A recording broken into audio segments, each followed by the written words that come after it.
नमस्ते बच्चों, आज मैं आपको बिहारी के दोहे सिखाने जा रही हूँ। इससे पहले हम बिहारी का जीवन परिचय देखेंगे। बिहारी लाल का जन्म सन 1595 में ग्वालियर में हुआ था एवं उनकी मृत्यु सन 1663 में हुई थी। उनके पिता का नाम केशव राय था। उन्होंने आचार्य केशव राय से अपनी काव्य शिक्षा प्राप्त की। बिहारी को ज्योतिष, वैदिक, गणित, विज्ञान आदि विविध विषयों का बड़ा ज्ञान था, जिसका उपयोग उन्होंने अपने दोहों में प्रमुखता से किया है। अभी हम बिहारी के बारे में थोड़ी और जानकारी लेते हैं। देखिए, बिहारी मुख्य रूप से श्रृंगार रस के कवि हैं। प्रस्तुत पाठ में दिए गए दोहों में श्रृंगार रस के साथ साथ लोक व्यवहार, नीति, ज्ञान आदि विषयों का वर्णन किया गया है। बिहारी कम से कम शब्दों में अधिक से अधिक अर्थ भरने की कला में दक्ष थे। बिहारी सतसई के दोहे गागर में सागर भरने की उक्ति को चरितार्थ करते हैं। यहाँ पर हमने देखा कि बिहारी मुख्य रूप से श्रृंगार रस के कवि हैं। श्रृंगार रस के कवि, इनके दोहे में श्रृंगार रस की प्रमुखता है और इनके बारे में ये भी बताया गया है कि वो गागर में सागर भरना, गागर में सागर भरने का यहाँ पे यह अर्थ है कि कम शब्दों में अधिक से अधिक अच्छी बातें वो अपने दोहे के द्वारा हमें बताते थे। और बिहारी सतसई के दोहे, बिहारी सतसई बिहारी द्वारा लिखा गया एक दोहे का ग्रंथ है, जिसमें इन्होंने बहुत सारे दोहों का संग्रह किया है, जिसका नाम बिहारी सतसई पड़ गया। यहाँ पर हम बिहारी की भाषा शैली के बारे में देखेंगे। तो उन्होंने अपनी भाषा में साहित्यिक ब्रज भाषा का प्रभावी प्रयोग किया। देखिए, उन्होंने किस भाषा का ज़्यादा प्रयोग किया? तो ब्रज भाषा का। भाषा में शब्द चयन सुंदर और सार्थक हैं। उनमें अलंकारों के प्रयोग द्वारा अपनी भाषा में चमत्कार उत्पन्न करने का गुण था। तो बिहारी की भाषा क्या थी? ब्रज भाषा थी। और उन्होंने अलंकार का प्रयोग किया कि उनके दोहे में चमत्कार उत्पन्न हो गया। उन्होंने दोहे को ऐसे सुंदर ढंग से सजाया कि ऐसा प्रतीत होता था कि वो चमत्कार की भावना उसमें कूट कूट कर भरी है। यहाँ पर बिहारी का पहला दोहा है, जिसे हम पढ़ के आपको बताते हैं। सोहत ओढ़े पितु पटु, श्याम सलोने गात, मनो नीलमणि सैल पर, आतपु पर्यो प्रभात। देखिए, एक बार और मैं ये दोहा पढ़ती हूँ, ध्यान से सुनिए। सोहत ओढ़े पितु पटु, श्याम सलोने गात, मनो नीलमणि सैल पर, आतपु पर्यो प्रभात। यहाँ पर कुछ शब्द के अर्थ दिए गए हैं। सोहत यानी सुशोभित होना, सुंदर लगना, सुसज्जित लगना। पटु वस्त्र, श्याम श्याम, कृष्ण गात। ये श्याम को ही यहाँ पे दो नाम दिया गया है, श्याम और कृष्ण। गात का अर्थ है शरीर, सैल का अर्थ है पर्वत, आतपु धूप। यहाँ पर कुछ शब्द के अर्थ दे देने से थोड़ा स्पष्ट समझ में आ रहा होगा आपको कि इस दोहे के आधार पर बिहारी क्या कहना चाहते हैं। अब हम इस दोहे की व्याख्या को पढ़ेंगे। देखिए, इस दोहे का भावार्थ। सबसे पहले इसमें क्या बताया गया है कि बिहारी जो हैं वो रीतिकालीन श्रृंगार रस के कवि हैं। और उन्होंने, जैसा कि मैं पहले ही आपको बता चुकी हूँ कि बिहारी के दोहे में उन्होंने अपने दोहे में गागर में सागर भरने की कोशिश की है और वाकई में ऐसा उन्होंने किया है। बहुत सारे चमत्कार प्रदर्शन की भावना उनके दोहे में है। तो इस दोहे में कवि कहते हैं कि कृष्ण के सांवले शरीर पर पीले वस्त्र ऐसे सुशोभित हो रहे हैं मानो नीलमणि पर्वत पर प्रभातकालीन सूर्य की रश्मियाँ पड़ रही हैं। तो कवि का कहने का क्या अर्थ है कि कृष्ण का शरीर जो है वो कैसा है? सांवला है। और वो कैसे वस्त्र पहने हुए हैं? पीले वस्त्र पहने हुए हैं। तो कृष्ण जब पीले वस्त्र पहनते हैं तो वो उनका शरीर और सुंदर लगता है, वो सुशोभित होते हैं, सुंदर लगते हैं। तो उनकी तुलना किससे की गई है?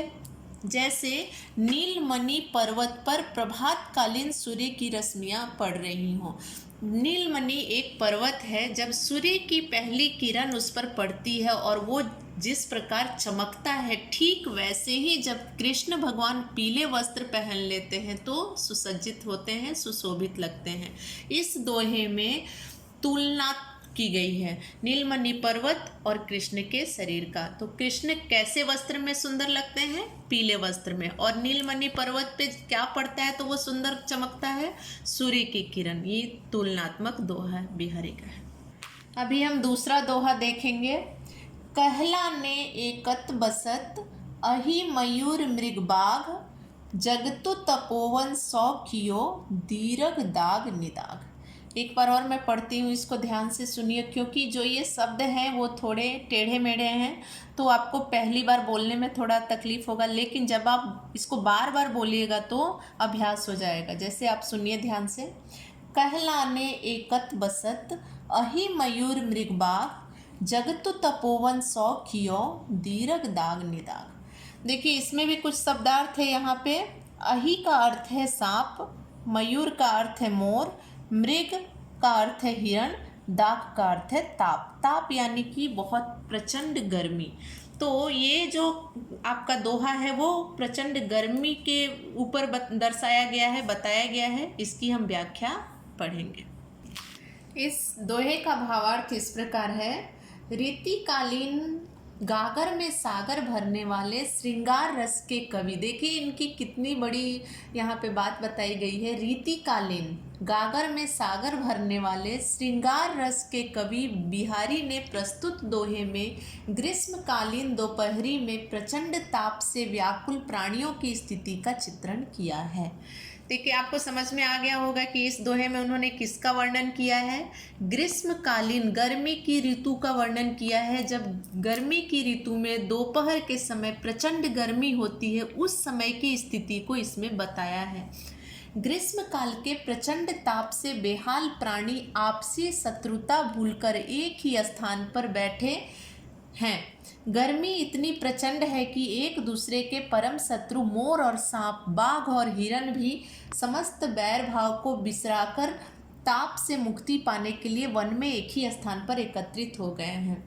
इसमें इन्होंने ये बताया है कि प्रचंड गर्मी है और सारे जानवर अपनी शत्रुता भुलाकर, क्योंकि एक चीज़ आपको पता होगा कि सांप, मोर और सांप एक दूसरे के दुश्मन हैं। बाघ और हिरण भी एक दूसरे के साथ नहीं रहते हैं। तो किस कारणवश ये सब अपनी शत्रुता भुलाकर और एक जगह इकट्ठा हुए हैं? तो इसके पीछे है प्रचंड गर्मी। गर्मी इतनी ज़्यादा है कि जानवर भी अपने आपस के बैर को भूलकर एक जगह, एक ही स्थान पर आकर बैठ गए हैं, जहां उनको थोड़ी छाया मिल रही है। कवि कहते हैं कि जिस प्रकार तपोवन में साधनारत प्राणी के हृदय से ईर्ष्या, द्वेष जैसे विकारों का अंत हो जाता है, उसी प्रकार प्रचंड ताप से यह संसार तपोवन सम हो गया है। तपोवन सम होना मतलब कि तपोवन के समान हो जाता है। तपोवन आपको पता है कि जहाँ इंसान अपने सारे शत्रुता को भुलाकर, अपने मन से ईर्ष्या द्वेष को मिटाकर और साधना में लीन हो जाता है। साधना में लीन होना मतलब कि उसे भगवान की प्राप्ति का मार्ग दिख जाता है, उसे बोलते हैं तपोवन। तो सब जानवर आपस में इकट्ठा होकर एक जगह बैठ गए हैं, एक जगह इकट्ठा हो गए हैं अपनी शत्रुता भुलाकर। तो उन्हें एक जगह देखकर यह धरती, यह संसार किसके समान लग रहा है? तपोवन के समान लग रहा है।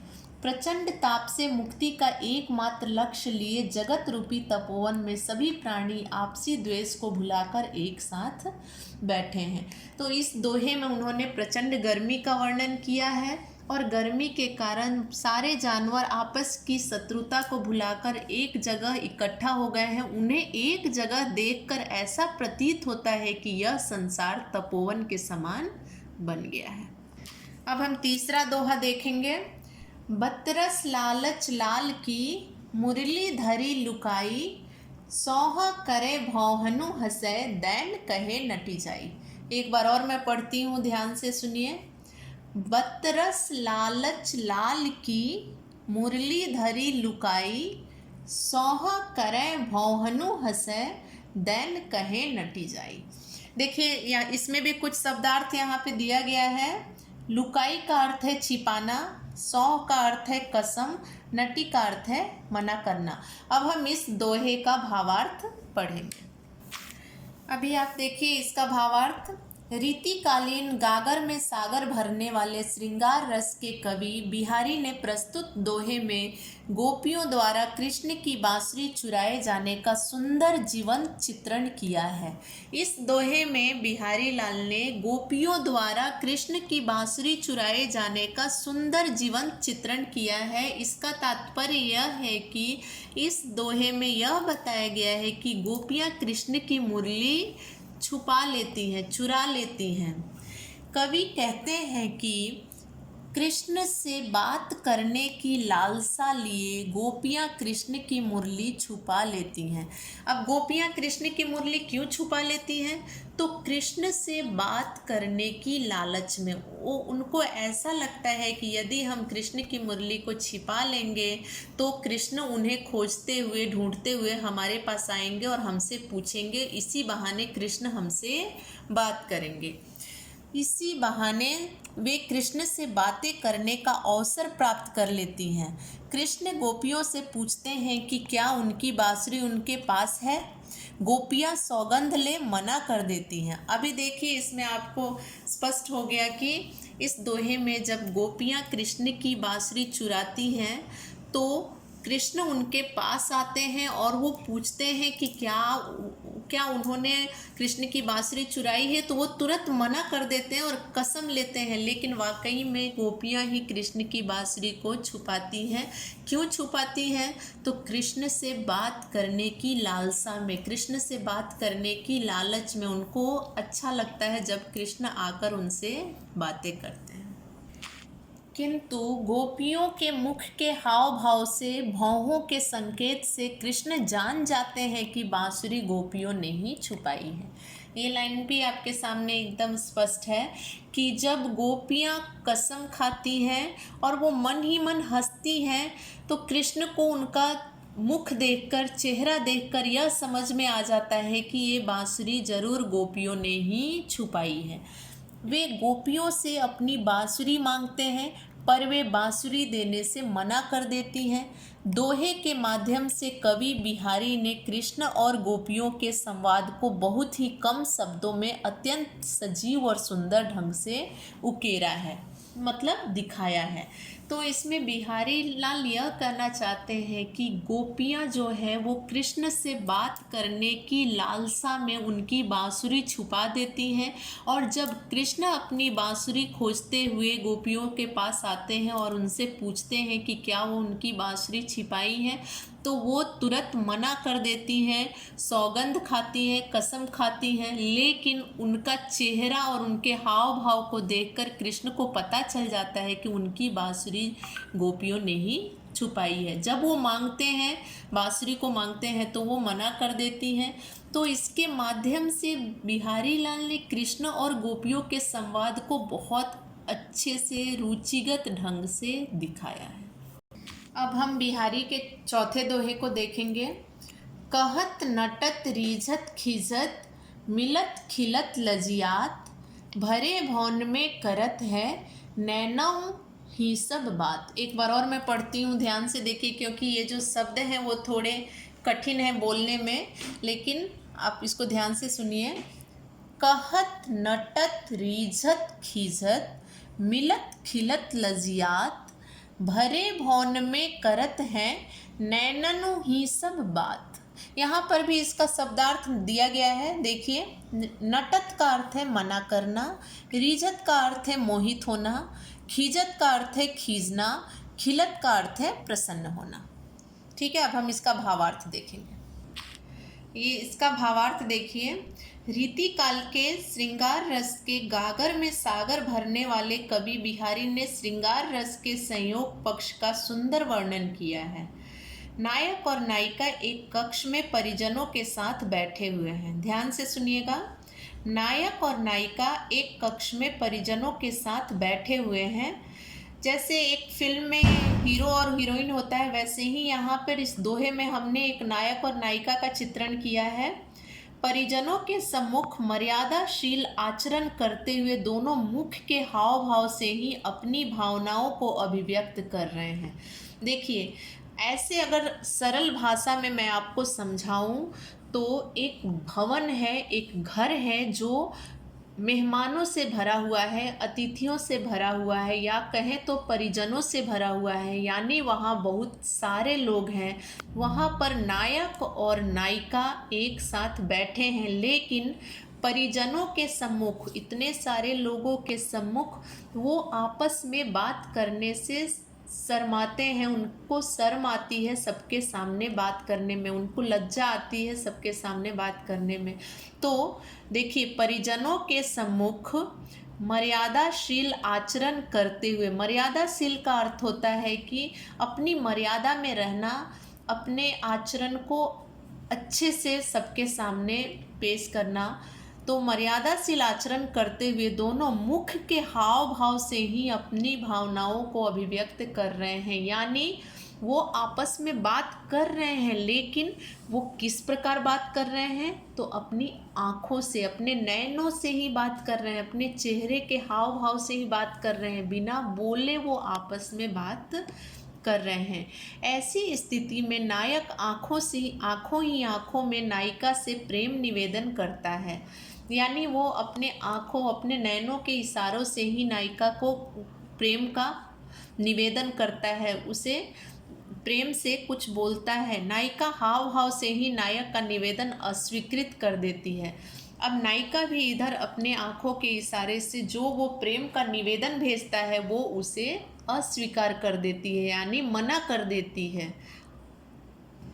नायक नायिका की इस प्रतिक्रिया पर रीझ जाता है, यानी जब नायक नायिका के तरफ प्रेम का निवेदन भेजता है और नायिका उस प्रेम के निवेदन को मना कर देती है, तब उसके मना करने के ढंग पर नायक खुश हो जाता है और नायिका आँखों ही आँखों में रूठ जाती है। नायिका इसलिए रूठ जाती है क्योंकि वो प्रेम के निवेदन को मना कर दी। इस बात पे यदि नायक खुश हो जाता है तो इस बात से परेशान होकर नायिका रूठ जाती है। दोनों के नयन मिलते हैं, दोनों के मुख खिल जाते हैं, दोनों की आंखें एक दूसरे के आमने सामने होती हैं और दोनों का चेहरा खिल जाता है। नायिका का मुख लज्जा से नत हो जाता है। 2 पंक्तियों में ही कवि बिहारी ने नायक और नायिका की समस्त क्रियाओं का वर्णन कर जीवंत दृश्य प्रस्तुत किया है। या मैं सरल भाषा में इस दोहे का अर्थ आपको समझाती हूँ कि पूरा घर मेहमानों से भरा हुआ है, नायक और नायिका आपस में बात नहीं कर सकते हैं, तो वो कैसे बात कर रहे हैं? आँखों के इशारों से बात कर रहे हैं। इशारे से जो नायक है वो नायिका के सामने प्रेम निवेदन प्रस्तुत करता है, तो नायिका अपने आँखों के इशारे से उसके प्रेम निवेदन को मना कर देती है, लेकिन नायिका के मना करने के ढंग पर नायक प्रसन्न हो जाता है, खुश हो जाता है। उसके खुशी को देखकर नायिका खींच जाती है, गुस्सा हो जाती है, क्योंकि उसने प्रेम के निवेदन को मना किया। इस बात पर नायक क्यों खुश होता है, ये बात सोचकर नायिका खींच जाती है, गुस्सा हो जाती है। फिर दोनों की नज़र आमने सामने होती है और दोनों का चेहरा खिल जाता है। ये सारी जो क्रियाएं हैं वो बिना बोले सारे परिजनों के सामने होता है। तो इसका मुख्य क्रिया क्या है? आँखों के इशारों से ही ये सारी बातें होती है। ये बिहारी लाल द्वारा दर्शाया गया बहुत सुंदर श्रृंगार रस का दोहा है, जिसमें इन्होंने श्रृंगार रस को बहुत अच्छे से प्रस्तुत किया है। बच्चों, इस सत्र में इतना ही। आगे के सत्र में मैं बिहारी के और दोहे को समझाऊंगी। तब तक के लिए धन्यवाद।